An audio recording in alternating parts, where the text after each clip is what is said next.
Collar السلام علیکم.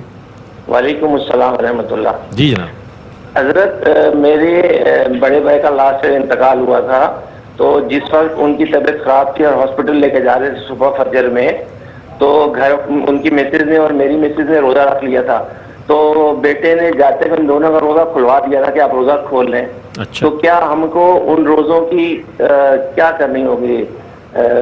قضا جو ہے اس کی قضا کرنی ہوگی، کیا کرنا ہوگا؟ ٹھیک ہے، پوچھتے ہیں، معلوم کرتے ہیں. جی مصطفیٰ. دیکھیں جس کی طبیعت خراب تھی اس کو روزہ تڑوایا تھا. جی روزہ کھلوا دیا وہ کہہ رہے ہیں. ہاں اگر تو دیکھیں جن کی طبیعت خراب ہوئی تھی ان کا روزہ کھلوایا اس وجہ سے کہ طبیعت زیادہ بگڑ رہی تھی، تو روزہ تو ٹوٹے گا، بعد میں صرف قضا کرنی ہوگی. اور اگر تیمار داروں کا بھی روزہ توڑوا دیا کہ آپ لوگ ساتھ جا رہے ہیں، آپ بھی روزہ توڑ دیں، ہاں تو پھر یہ ایسی سچویشن نظر آ رہی ہے. پھر تو یہ جائز نہیں ہوگا، کیونکہ اتنی کوئی مشقت نہیں ہوتی ہاسپٹلس کے اندر. آدمی روزہ رکھ سکتا ہے اور اس کو چلا سکتا ہے. اس صورت میں پھر قضا بھی ہے اور کفارہ بھی. اور کفارے میں 60 روزے لگاتار رکھنے ہوں گے. یہ قضا کا روزہ چاہے علیحدہ رکھ لیں، لیکن 60 روزے لگاتار رکھنے ہوں گے.